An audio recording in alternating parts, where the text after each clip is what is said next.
Hello everyone, a very good evening. So let us continue our discussion on sets. अभी तक set theory में हम देख चुके हैं that what is a set? A set is a well defined collection of objects. ऐसे objects का collection जिनमें एक कॉमन कैरेक्टरिस्टिक प्रॉपर्टी हो ताकि हम कह सके कि कोई तीसरा ऑब्जेक्ट इस सेट में आता है या नहीं, उसी को हम सेट कहते हैं. हमने अलग अलग तरह के सेट्स देखे. We saw when we say two sets are equal, when we say a set is finite, when we say it is infinite, power sets देखा, subset का concept देखा. So we have seen lots of concepts in sets now. Next what we have to see is we have to see the logical connection between two sets. एक बात समझिए, ऐसा जरूरी नहीं है कि एक एलिमेंट हमेशा एक ही सेट में हो, वो दो सेट्स में भी हो सकता है. फॉर एग्जाम्पल इफ आई से one is a set of alphabets in the word alphabet. Okay, एक तो है सेट उन वर्ड्स का, उन लेटर्स का जो अल्फाबेट में आते हो. ओके, और एक सेट है उन लेटर्स का, लेटर से जो वर्ड लॉयल में आते हो. सो आई कैन सी कि एक ऐसा अल्फाबेट है जो दोनों में कॉमन हो, और मैं कह दूं एक सेट है जिनमें अल्फाबेट्स है वर्ड एलिफेंट के. सो ए और ई इन दोनों में कॉमन है और ए इन दोनों में कॉमन है. सो बेसिकली वी अंडरस्टैंड कि हमेशा सेट्स के बीच में कुछ कलेक्शन होता है, एग्जिस्ट कर भी सकता है या नहीं कर सकता. Okay, but there can be some connection between sets. So now we have to see what is the connection between sets and how do we represent that connection between sets. और इन्हीं सबको we are going to study in the this topic which is Venn diagram. So the next very important topic that we guys would be discussing is Venn diagram. Now talking about Venn diagram, it's not a mathematical concept. यहाँ पे कोई ज़्यादा mathematical calculation नहीं. It's more of a logical concept that we are going to study. In fact, Venn diagram का development he it was developed by an English logician called John Venn. So English logician named John Venn has developed the concept of Venn diagram. So you can understand it is more of a logical concept rather than a mathematical one. In fact, आप aptitude के questions solve करेंगे तो you will see Venn diagram and set theory is a concept that is even discussed there. Because इसकी help से काफी सारे logical और aptitude के problems भी बहुत easily solve होते हैं. Okay? Now let us study about Venn diagram.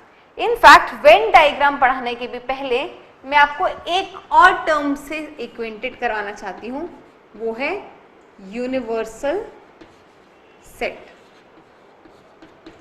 पहले मैं आपको समझाऊंगी what is a universal set and then we will study about Venn diagram. Because Venn diagram जब भी हम बनाएंगे तो सबसे पहले हमें यूनिवर्सल सेट बनाने और आइडेंटिफाई करने की आवश्यकता पड़ेगी. Okay, now what is a universal set? So universal set is a collection of all the objects in a particular context. Okay, it is collection, or I'll say collection set of all the objects in a particular context.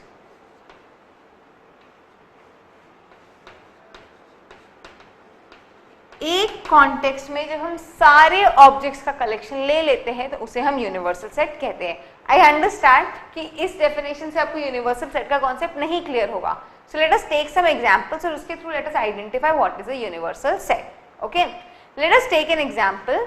Late us say मेरे पास एक set A है which is animals which have two legs. Okay, I have a different set B which is animals which can fly.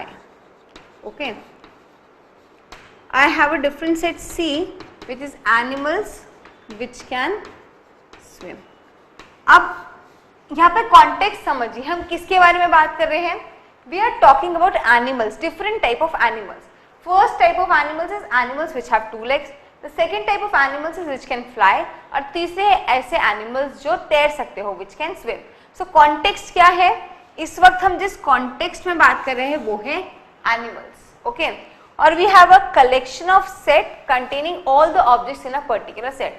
अब हमें यहाँ पे एक ऐसा सेट आइडेंटिफाई करना है जो ए, बी और सी के सारे एलिमेंट्स को कंटेन करता हो, या फिर मैं ऐसा कहूँ एक ऐसा सेट जो ए, बी और सी का सुपर सेट हो, या फिर ए, बी और सी जिसके सब सेट हो। ओके, ऐसा सेट बताइए जो ए, बी और सी के सारे एलिमेंट्स को कंटेन करता ही करता हो। सो आई विल से इन दिस केस आई कैन से my universal set would be, यहां लिखती हूं, इन this case my universal set would be collection of all animals on earth. So when I say it is a collection of all animals on earth, so it will be including animals which have two legs, animals which can fly and animals which can swim. So हम किस context में बात कर रहे थे? Animals के। उस context में हमने एक ऐसा set identify करा जो इस context के सारे elements को contain करता हो। तो वो हो गया हमारे universal set. One more thing, universal set को हम कैपिटल यू से रिप्रेजेंट करते हैं। Okay, this is the representation for a universal set. Power set को हम कैसे रिप्रेजेंट करते थे? पी ऑफ ए से। So power set of A used to be represented by P of A. Universal set के लिए we have capital U. Now let us see one thing from here I can say A is a subset of U. Animals which have two legs is a subset of all the animals existing on earth. Similarly, B is even a subset of U and C is even a subset of U. Perfect. Is this clear? Let us take one more example. Let me say I have a set P which has alphabets in word octopus. Okay, I have a different set B which is vowels of English.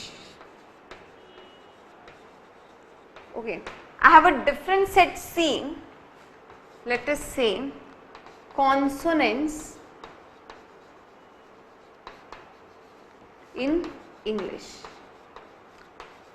alphabet. Okay, अब आप मुझे बताइए कि P, Q और R का super set क्या होगा, या फिर इन कॉन्टेक्स्ट में हम यूनिवर्सल सेट क्या लेंगे। अब कॉन्टेक्स्ट समझिए, हम सभी जगह पे अल्फाबेट्स के बारे में बात कर रहे हैं। Alphabets in English in word octopus, vowels of English alphabet, we are talking about consonants of English alphabet. So basically context is alphabets. So हमारे यूनिवर्सल सेट एक ऐसा सेट होना चाहिए जो इन सभी को कंटेन करे, इसके भी एलिमेंट्स, इसके भी एलिमेंट्स और इसके भी एलिमेंट्स को कंटेन करता, मिनिमम इनको तो कंटेन करे। So I will say my universal set can be alphabets in English. So अगर मेरे पास सारे ही अल्फाबेट्स आ जाए इंग्लिश के, तो ये सब तो उसके सबसेट होने ही हैं। So in this case my universal set will be all the alphabets that exist in English. Got it? Similarly, let us take some other example. मैं कहती हूँ my A is a set of students studying in class 11th. My B is a set of students, all the girls in the school. My C is a set of students appearing for 10th board examinations. And my D is a set for students appearing in 12th board examination. इस case में universal set क्या ले लूंगी? ऐसा set जो इन सभी sets को contain करता हो। So in case this case मैं यूनिवर्सल सेट ले लूंगी set of all the students in school. So A B C D क्या हो जाएंगे? उसके सबसेट। सो क्या यूनिवर्सल सेट का कॉन्सेप्ट क्लियर है? अब ये डेफिनेशन क्लियर होगी। It is a collection set of all the objects in a particular context. एक पर्टिकुलर कॉन्टेक्स्ट जिसमें हम बात कर रहे हैं उसमें सारे एलिमेंट्स का कलेक्शन ले लो, तो उसे हम यूनिवर्सल सेट कहते हैं। यूनिवर्सल सेट की कॉन्सेप्ट क्लियर है? Perfectly clear. Now let us understand the concept of Venn diagram. Okay. So next, let us discuss about Venn diagram. Now, talking about Venn diagram, it is a way of representing logical relation between collection of sets. So पहले definition लिखते हैं, फिर इसे समझने की कोशिश करते हैं. A way, ऐसे pictorial way of representing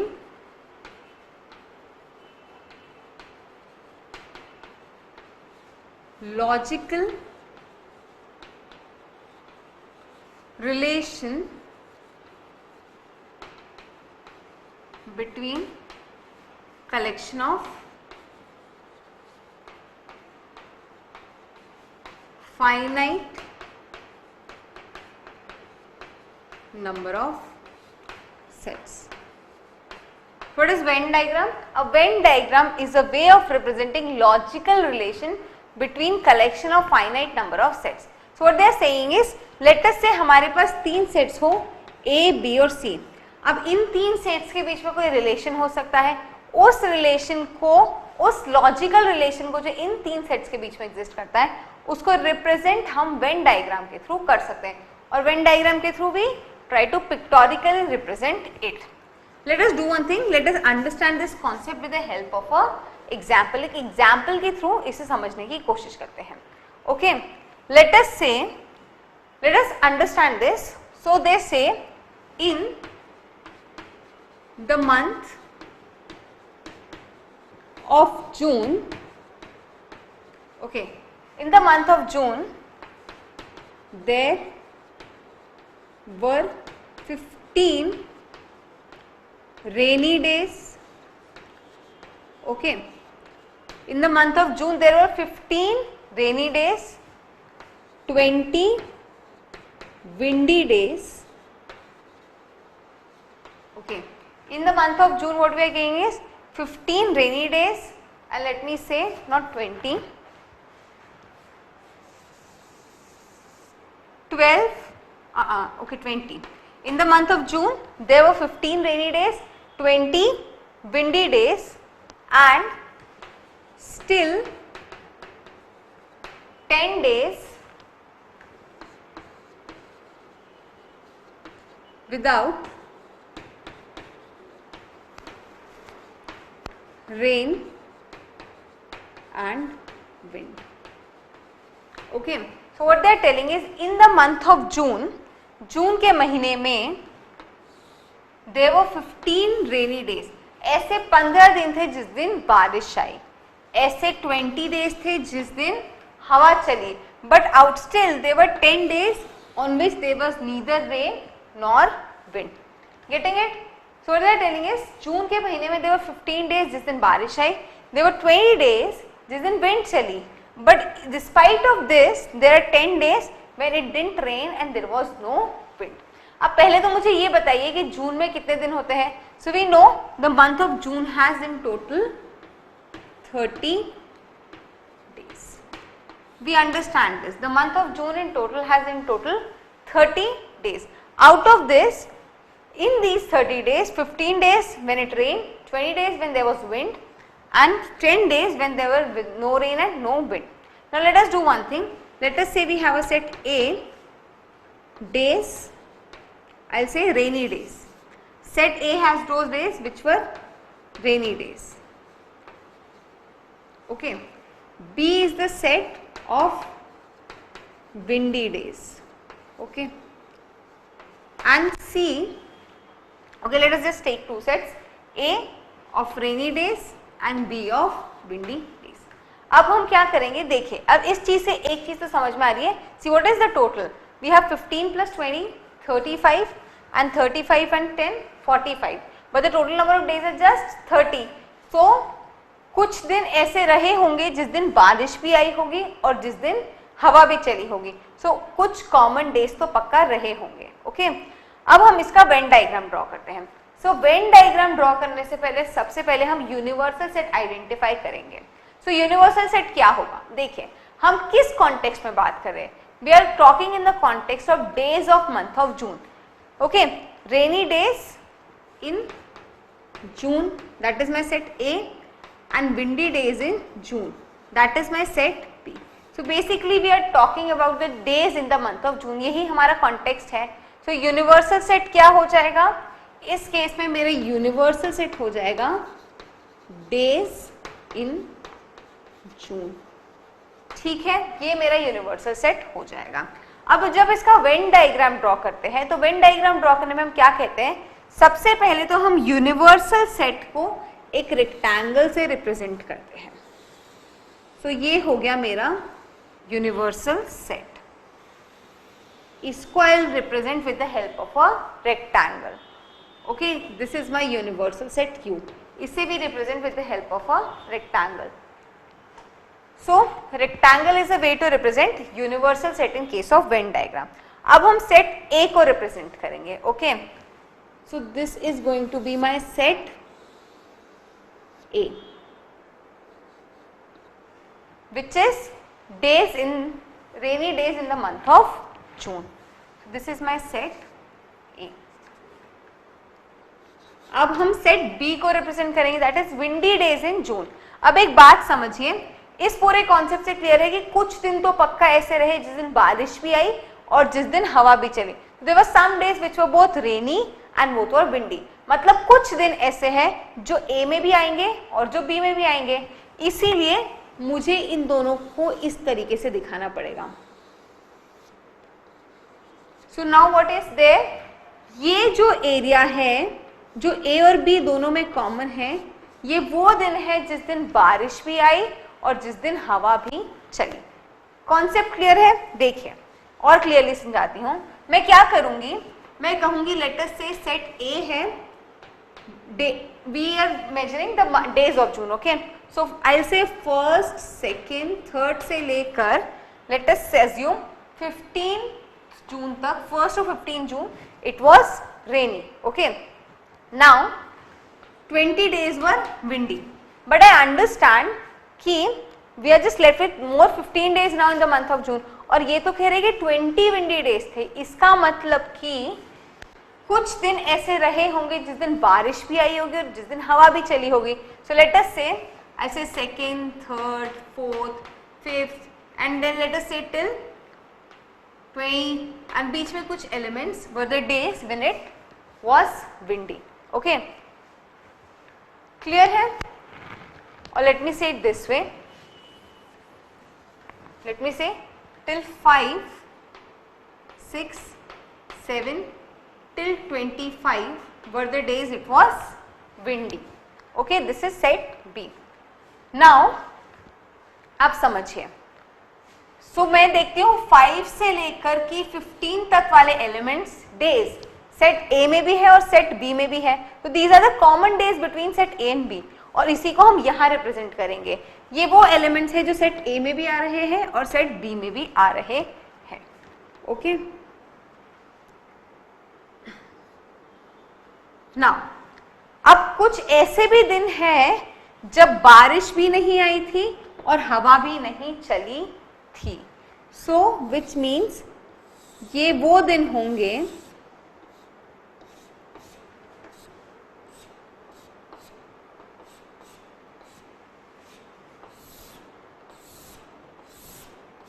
जिस दिन बारिश भी नहीं आई और जिस दिन हवा भी नहीं चली. बिकॉज ये वाले दिन ना तो सेट A में आते हैं और ना ही सेट B में आते हैं. Let us reduce this number two 5. Okay, just so that we can satisfy the calculation part of it. Okay, so we have 5 days without rain and without wind. So ये वो दिन है जो मैंने purple में शेड किए हैं. ये यूनिवर्सल सेट में तो आते हैं, मतलब these are the days in the month of June. But ये सेट A और सेट B दोनों में नहीं आ रहे, मतलब न इन दिनों में बारिश हुई थी और न ही इन दोनों में हवा चली थी. ओके, अब देखिए सेट A में कितने दिन हैं? 15. सेट B में कितने दिन हैं? 20. ओके, एंड लेट अस से A और B, और यहां पर कितने एलिमेंट्स हैं? 5. सो let me right set A has 15, set B has 20 and elements which are neither in A nor in B are 5. अब इन सबको मिलके क्या बनना चाहिए? Universal set. हम समझते हैं. Okay, so let me do one thing. Let me say this area over here, let me redraw the diagram once again. Where should I draw the diagram? क्या मैं ऊपर का इरेज कर दूं? Okay,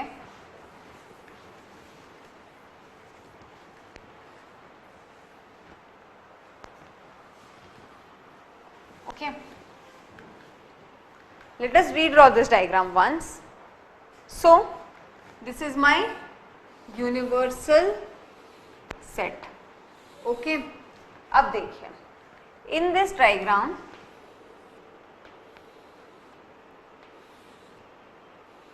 let us say this area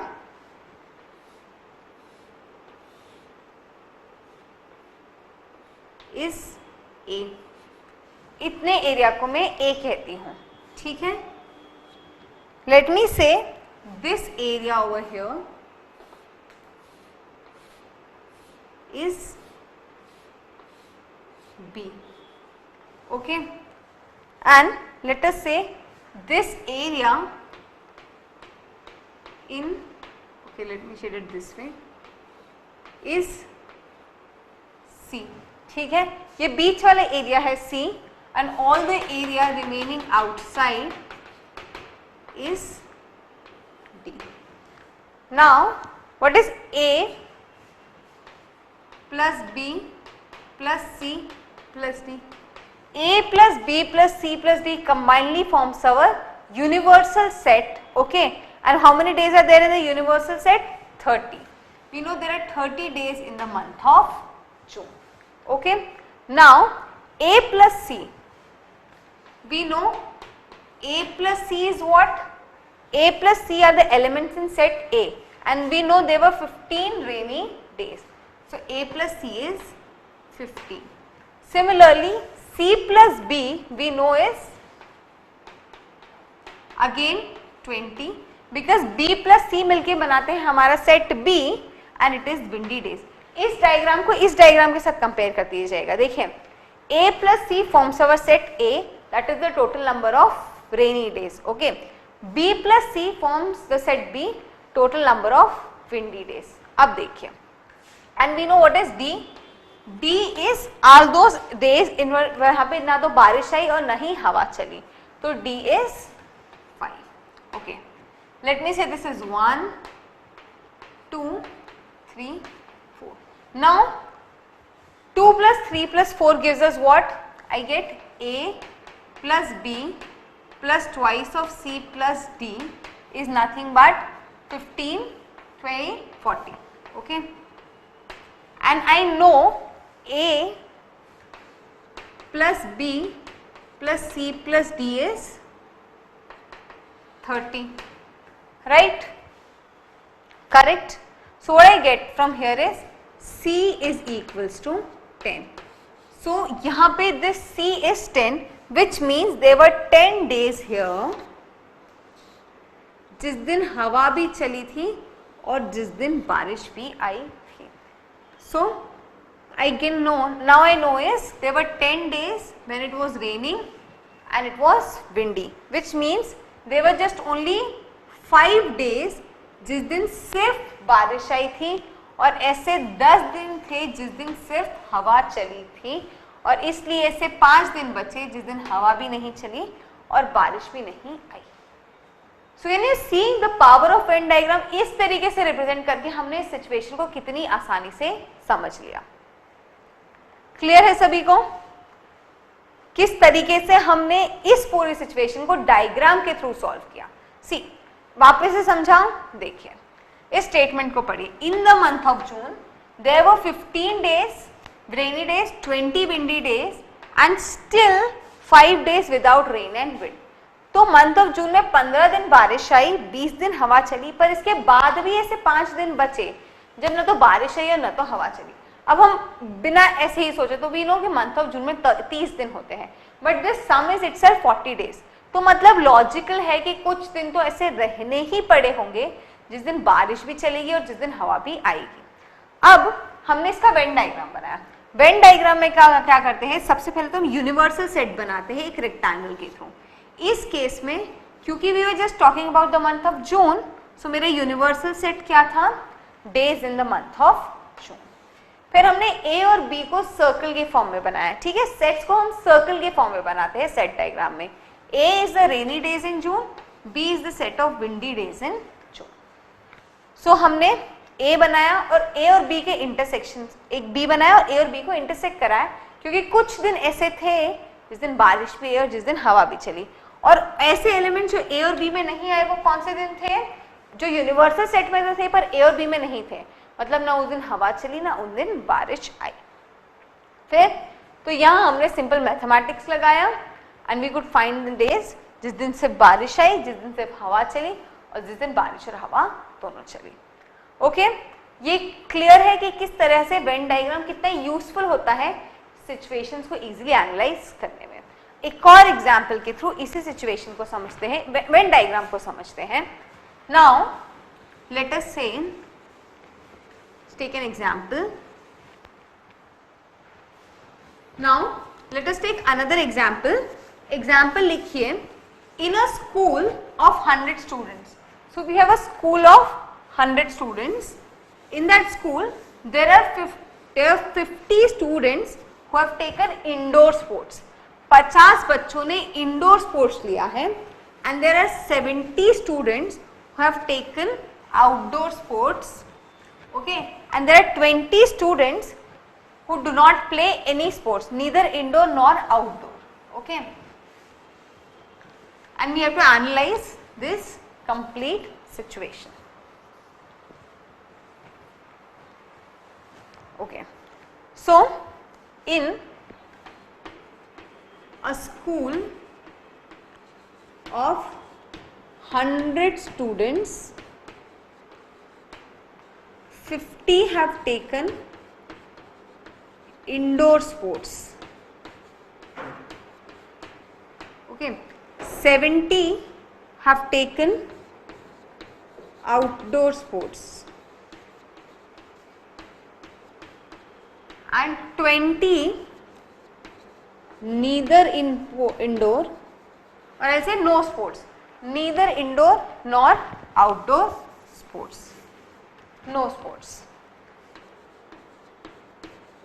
ठीक है, अब हमें इस पूरे सिचुएशन को एनालाइज करना है।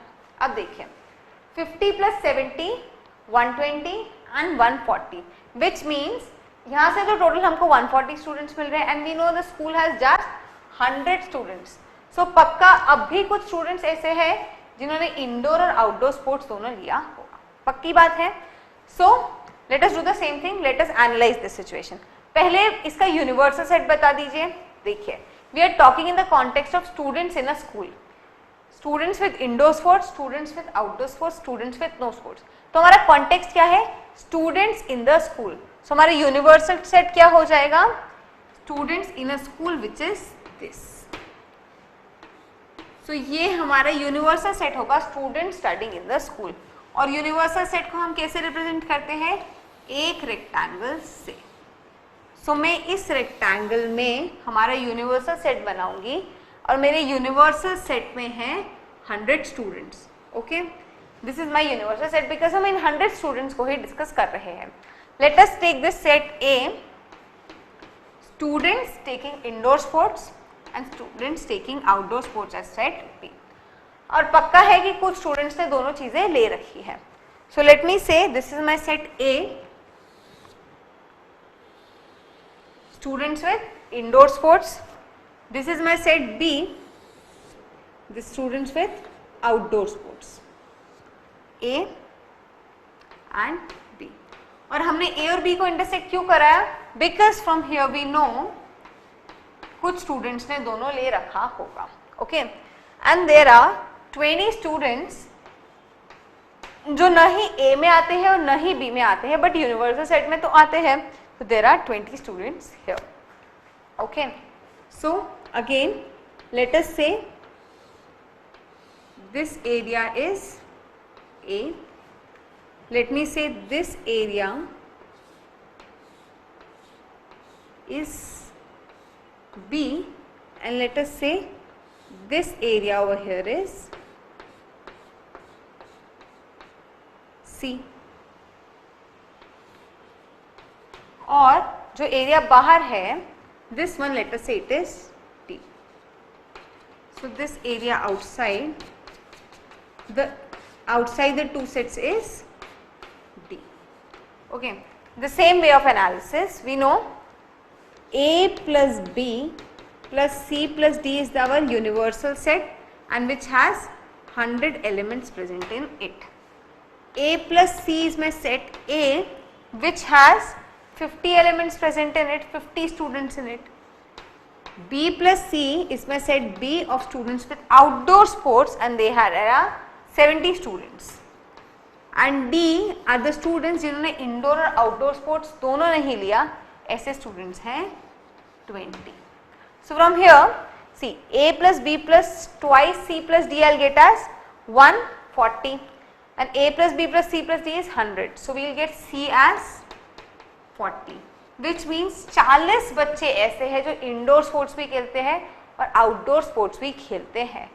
So we have 40 students which play both indoor sports and outdoor sports. इसका मतलब सिर्फ 10 ही बच्चे ऐसे हैं जो सिर्फ इंडोर स्पोर्ट्स खेलते हैं और सिर्फ 30 स्टूडेंट्स ऐसे हैं जो आउटडोर स्पोर्ट्स खेलते हैं, सिर्फ आउटडोर स्पोर्ट्स खेलते हैं. And 20 students play no sports at all, neither indoor nor outdoor. Concept clear है? बिल्कुल क्लियर है. यहां पे कोई डाउट हो तो बताइए. देखिए एक और एग्जाम्पल, एक बहुत छोटा सा एग्जाम्पल से इसे समझाती हूँ एक बार फिर से.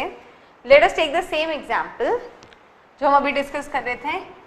A is the set of all the alphabets that appear in the word lawyer. Let us say alphabet only. So alphabet में आते हैं A L P H A B E T.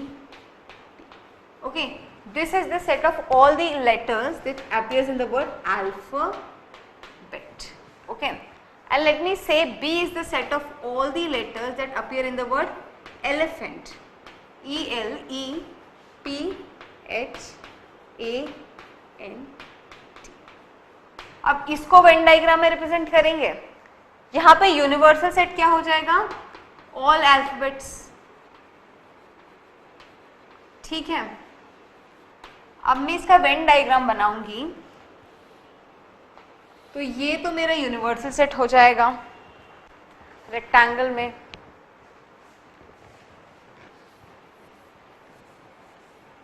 Okay, this rectangle over here will be my universal set.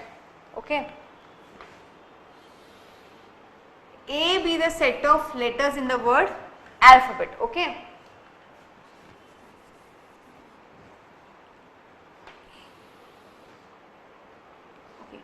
A वो alphabet letters है जो alphabet में appear करते हैं और B वो लेटर्स हैं जो एलिफेंट में अपेयर करते हैं. अब देखिए इन दोनों में कॉमन क्या क्या है? A L P H and T. सो इस इंटरसेक्शन में क्या क्या आएगा? A L P H और यहाँ पे सिर्फ एक ही अल्फाबेट, यहाँ पे अल्फाबेट्स आएंगे B और T और यहाँ पे अल्फाबेट्स आएंगे N and T. In fact T is even common, so T भी यहाँ आएगा, यहाँ पे सिर्फ B आएगा और यहाँ पे सिर्फ N आएगा. और बाकी सारे अल्फाबेट्स ऑफ इंग्लिश जो इनमें अपेयर नहीं होते वो यहाँ पर बाहर आएंगे. For example M, C, D, S and all such alphabets जो इंग्लिश अल्फाबेट्स में है बट इन दोनों में अपेयर नहीं होते वो बाहर आएंगे. So now is it clear कि किस तरह से हम वेन डायग्राम में एलिमेंट्स को रिप्रेजेंट करते हैं? क्लियर है वेन डायग्राम कैसे बनाते हैं? What is the essence of Venn diagram, किस तरीके से एनालाइज करते हैं? Is all that clear? Okay, now let us discuss the next topic which is operations on Venn diagram.